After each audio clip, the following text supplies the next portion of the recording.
नमस्कार मंडळी, स्वागत आहे तुमचं माझ्या आजच्या नवीन पॉडकास्टमध्ये। आजचा आपला विषय आहे किरकिडा म्हणजेच पत्रास्टेचा केअरटेकर। पण पॉडकास्ट सुरू करण्यापूर्वी जर तुम्ही माझ्या चॅनलवर नवीन असाल तर माझ्या चॅनलला सबस्क्राईब करून घ्या। सोबतच शेजारी असलेल्या बेल आयकनला प्रेस करा सो दॅट कोणतीच अपडेट तुम्ही मिस करणार नाही। तर मग वाट कसली बघताय, चला सुरू करूया आजच्या आपल्या पॉडकास्टला। मंडळी, तुम्ही विचार कराल आज कसं काय प्रणालीने किरकिड्यावरती पॉडकास्ट केलं। परवाच तर केलं होतं या तुलतुलीत कुमारवरती पॉडकास्ट। तर काय आहे ना, परवा मी पॉडकास्ट पोस्ट करण्याच्या काही वेळा अगोदरच या तुलतुलीत कुमारने एक व्हिडिओ टाकला होता आणि तो व्हिडिओ बघून खरंच खूप राग आला होता मला या माणसाचा। पण ऑलरेडी मी अपलोड केला होता ना पॉडकास्ट, सो परत ते डिलीट करून नवीन बनवण्यामध्ये काहीच पॉइंट नव्हता, म्हणून आज ह्याच्यावरती बोलते। 2 दिवस सतत चिकूला सलाईन लावायला आणलं हा जो व्हिडिओ होता, ह्यावर ह्या किरकिड्याच्या लोकांनी म्हणजेच त्याच्या अंधमंद भक्तांनी भरभरून कौतुक केलं होतं। काय तर म्हणे, तू खूप चांगला आहेस, तू गुड बॉय आहे, तू आईची सेवा करतोस, तसंच मुक्या प्राण्यांची पण सेवा करतोस, एक्सेट्रा एक्सेट्रा। ह्या कॉमेंट्स वाचून ना मला खरंच ह्याच्या अंधमंद भक्तांची कीव येते। कसे अडाणी लोक आहेत ना हे। त्या बिचाऱ्या काळूच्या पिल्लाला म्हणजेच चिकूला हा आता डॉक्टरकडे वगैरे नेतोय का, तर हा घाबरला आहे आता। त्याचं काय झालं तर सगळे त्यालाच बोलणार ना की तुझ्यामुळेच झालं, आणि हे खरंच आहे ना। बघा ना मंडळी, हा किरकिडा त्या बुबूला खायला घालतो, कितीतरी मीठ घातलेले पदार्थ देतो, बिस्किट्स देतो। ह्याला समजायला नको का माणसाचं शरीर आणि पशुपक्ष्यांचं शरीर यात जमीन आसमानाचा फरक आहे। आपण जे काही खाऊ शकतो, पचवू शकतो, तसंच सेम ते नाही पचवू शकत। आता भूक लागली की म्हणा त्यांच्या समोर जे दिसेल ते बिचारे खाणारच ना। त्यांना थोडी बुद्धी आहे की विचार करू शकतात, काय चूक काय बरोबर, काय खाल्ल्याने त्याचे फायदे होतील, काय खाल्ल्याने त्याचं नुकसान होईल, एवढं काय त्यांना समजत नाही। पण देणाऱ्याला समजायला हवं ना। एवढे ते घेष्ट येतात, ते बिचारे ह्यांच्या कुत्र्या मांजरीला खायला आणतात, ते हा काय करतो मला तेच समजत नाही। मला तर असंच वाटते, कधी नॉनव्हेज वगैरे बनवलं नसेल ना तर डाळ भातासोबत हाच ते भुबूला आणलेलं डॉग फूड डाळ भातामध्ये कालवून खात असेल। भरोसा नाही हो या हलकट तुलतुलीत कुमारचा। एवढा वसवसलेला आहे ना की फुकटचं मिळालंय म्हणून तेही खाएल। ह्याला काय फरक पडतोय। कधी हा ते डॉग फूड देताना तर दिसलाच नाही मला एवढ्या दिवसात। घेस्टसाठी जे जेवण बनवतात ते उरलं की तेच उरलेलं सुरलेलं त्याच भांड्यात हात घालून कालवून त्या भुबूला देतात। एकतर हे लोक जे जेवण बनवतात ते कसं बनवलं जाते ह्याची विथ प्रूफ मी तुम्हाला वेळोवेळी पोलखोल करून दाखवली आहे। मी स्वतः झेडमार्टला वगैरे जाऊन हा जे तेल वापरतो ते कितीला असते त्याचे स्क्रीनशॉट्स तुम्हाला दाखवले आहेत। प्लस विविध वस्तू हा जे काही आणतो झेडमार्टमधून स्वस्त ते सगळं दाखवलं आहे। एवढ्या लो क्वालिटीच्या प्रोडक्ट्समध्ये हे लोक जेवण बनवतात। घेस्टचा तर जीवासोबत हे लोक खेळतायतच, पण आता हेच पुअर क्वालिटीचं जेवण जेवून तो काळूचा पिल्लूही आजारी झाला आहे। चला, आता हा समोर दिसतोय म्हणून समजलं तरी आपल्याला की ह्यांचं लो क्वालिटीचं फूड खाऊन आजारी पडलाय तो बुबू। पण जे गेस्ट ह्याच्याकडे जेवून वगैरे जातात त्यांचं काय हो मंडळी, तेही इथून गेल्यावर नक्कीच आजारी पडत असतील। ते काय आता आपल्याला समजणार नाही ना। आणि हा किरकिडा एवढं हायजीन जे बोलत असतो ना, तर मला अजून एक गोष्ट इथे बोलावीशी वाटते, ती म्हणजे ती जी भुबूची वाटी आहे, पाण्याची किंवा खायला जे भांड देतात ते दिवसातून कमीत कमी 2 वेळा तरी क्लीन केलं पाहिजे।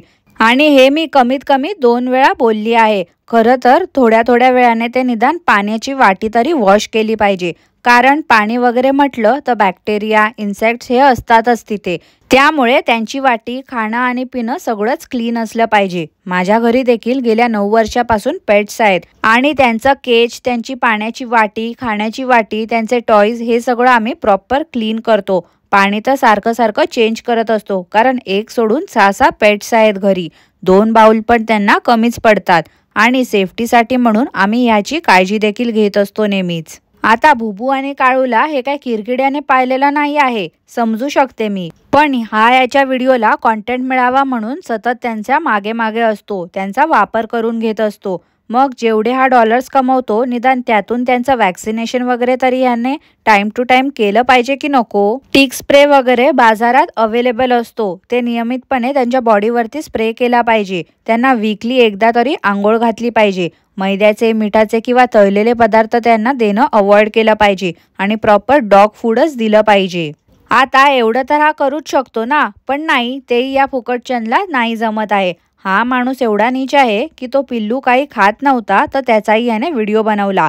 म्हणजे याचं कसं आहे ना मंडळी, एखादा जरी मरत असेल ना तरी त्याच्या लास्ट ब्रेथपर्यंत हा त्याचा कॉन्टेंट म्हणूनच यूज करत राहील. कुठे फेडणार आहे ना हा एवढी सगळी पापं काय माहिती. बोलतो काय तर पिल्लू काय खात पित नाही आहे, त्याला डॉक्टरकडे नेतो आणि त्याचं ट्रीटमेंट पण तुम्हाला दाखवतो.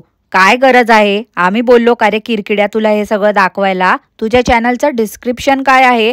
Recipe plus lifestyle vlogs. मग हे कुत्री मांजरीचे व्हिडिओ त्यांच्या आजारपणाचं, त्यांच्या ट्रीटमेंटचं हे कशाला दाखवत बसतोस? तिथे ती भुबू झोपली होती गप्प, तर तिला बोलतो ए भुबू तुझं पण ऑपरेशन करणार आहे, नाहीतर सारखी सारखी पिल्लं टाकत राहशील. किती रे किती हलकट वृत्तीचा बाई माणूस आहे हा. शी. स्वतःच्या त्या लेकराचा अतापता नाही आहे, पण त्या भुबूच्या पिल्लांवरती याचा डोळा आहे. काय रे किरकिड्या, भुबूच्या आधी तूच तर नाही ना ऑपरेशन करून आलायस, आणि हे असलं सगळं तू व्लॉगिंग चॅनलवरती का बोलतोय? शरम नाही का रे तुला वाटत? 5 लाख अंधमंद भक्तांचा चॅनल आहे तुझा, आणि हे असले पांचट गोष्टी कसल्या सांगत बसतोस तू? त्या पिल्लाला ना खरं तर याने झाल्याच 1 महिन्यामध्ये वॅक्सिन वगैरे करून घ्यायला हवं होतं, पण ह्याने नुसतं त्या पिल्लाचा कॉन्टेंट म्हणूनच यूज केला. बॅक्टेरियल इन्फेक्शन त्या पिल्लाला उगाच नाही झालं आहे मंडळी, तर त्या अनहायजेनिक फूड बाउलमुळे झाला आहे. हा ज्या वाट्यांमध्ये त्या भुबूला पाणी द्यायचा त्या वाट्या पाहिल्या का कशा काळ्या झाल्या होत्या त्या. कधीच याने त्या भुबूला चांगल्या वाट्यांमध्ये खायला प्यायला नाही दिलं आहे. आणि दुसरं रिझन हे असू शकते, याने टिक स्प्रे मारायला हवा होता, पण याला महाग झाला असणार तो स्प्रे. पण नाईलाजाने बोलतो कसा, जेवढा खर्च होईल, जी ट्रीटमेंट असेल ते मी करायला रेडी आहे.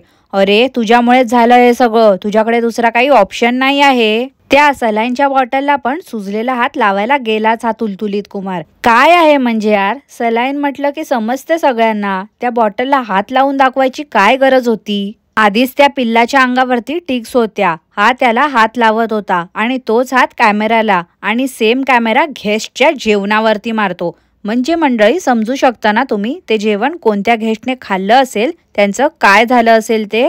आता आपण कोकण = स्वर्ग मध्ये आलो आहे. अरे कोकण = स्वर्ग, पण झोपडा स्टे = नर्क, हे विसरू नको तू. त्या नाखुजो बेबीचा तर मार्गशीर्षचा उपवास असायचा ना हो मंडळी, मग ह्या वर्षी नाही का ती उपवास करणार? आणि पूजेचं काय? ह्या लोकांचं म्हणजे काय चाललंय ना, मला तेच समजत नाही. यांचं मन करेल तेव्हा हे लोक पूजा करणार, यांचं मन नसेल तेव्हा हे लोक पूजा नाही करणार. कमालच आहे बाबा यांची. मनी नाही भाव नि देवा मला पाव. संध्याकाळी मी परत याला घेऊन येणार बोलला होता, पण डायरेक्ट दुसऱ्या दिवशी घेऊन गेला. वायझेडच आहे यार हा. त्या भुबूला बास्केट दाखवून घाबरवत होता, आणि ते बघून किरकिरे काकू हे करत बसल्या होत्या. खरंच चक्रम फॅमिली आहे. देवा, कसल्या कसल्या लोकांना पाठवलंयस रे तू या पृथ्वीवरती. 21 मिनिटाच्या व्हिडिओमध्ये नुसतं ह्या बाई माणसाने त्या चिकूला दाखवून पैसे कमवलेत. त्या भुबूचे कान पाहिलत का कसा ओढत होता ते. प्राणी पक्षी हे किती नाजूक असतात, जसे 2-3 महिन्याचं बाळ असते तसंच तेही असतात, पण या माणसाला कोण समजावेल ना. किती क्रूर आहे हा माणूस. त्या भुबूचे कान खेचून खेचून तिला ओढत होता. असंच सेम जर या किरकिड्याच्या डोक्यावरच्या घरट्याला असं कोणी खेचलं तर कसं वाटेल ह्याला. किती हाल करतो यार त्या प्राण्यांचे. त्या बाहेर झोपाळ्याच्या बाजूच्या सोफ्यावरती बसून किरकिडा सांगतो, जर तुम्हाला इथे यायचं असेल आणि फिरायला जायचं असेल तर 500 रुपये ॲडव्हान्समध्ये पाठवून ठेवा मला. वा रे वा, मस्तच लुटायचे धंदे चालू आहेत तुझे. काही हवं असेल तर सगळ्या गोष्टीचा तुला ॲडव्हान्स पाठवायचा. मस्तच चाललंय तुझं. लोकांकडून एवढे पैसे घेतोस आणि त्याच्या बदल्यात काय देतोस रे तू लोकांना? तर काहीच नाही. लाल परी उघडून डिक्कीमध्ये स्पेस बघा किती करत होता. अरे तुझी मोठी डिक्की बघून काय करायचं रे लोकांनी? काय दाखवत बसतो बावळटासारखा. काय तो गेल्या वर्षी घेतलेला जालीचा कोड सेट घातला होता. CORD नाही हा मंडळी. कोड सेट घालून स्वतःचं सुजलेलं थोबाड परत कॅमेरा समोर दाखवलंच आणि बोलतो चिकूला बरं नव्हतं तर समोरच्या प्लॉटमध्ये जाऊन झोपत होता, का तर आम्हाला त्रास नको म्हणून. अरे किरकिड्या, तुम्हाला त्रास नको व्हायला म्हणून नाही तर तुमच्या त्रासाला वैतागून तो बिचारा चिकू तिकडे झाडाखाली जाऊन झोपला होता. तुमच्या सततच्या चावचावला कंटाळून तो बिचारा शांततेच्या शोधात गेला होता, समोरच्या प्लॉट मध्ये झोपायला. समजलं का रे बावळट माणसा? ताट नंबर 1, ताट नंबर 2 अजून ह्याचं सुरूच आहे. पुढच्या वर्षी काय तर म्हणे बाहेरपर्यंत टेबल लागणार आहे.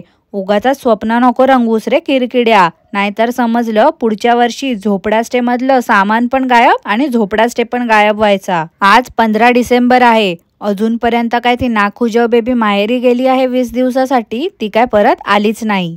तुम्हाला काय वाटते मंडळी, नाखुजव बेबी परत येईल का झोपडा स्टे मध्ये, की ह्याला वैतागून कायमची निघून गेली आहे माहेरी? हे मला नक्की कॉमेंट करून कळवा. आणि आजचं पॉडकास्ट मी इथेच थांबवते. पॉडकास्ट आवडलं असल्यास लाईक करा, शेअर करा, चॅनलला सबस्क्राईब करायला विसरू नका. सोबतच शेजारी असलेल्या बेल आयकॉनला प्रेस करा, सो दॅट कोणतीच अपडेट तुम्ही मिस करणार नाही. धन्यवाद.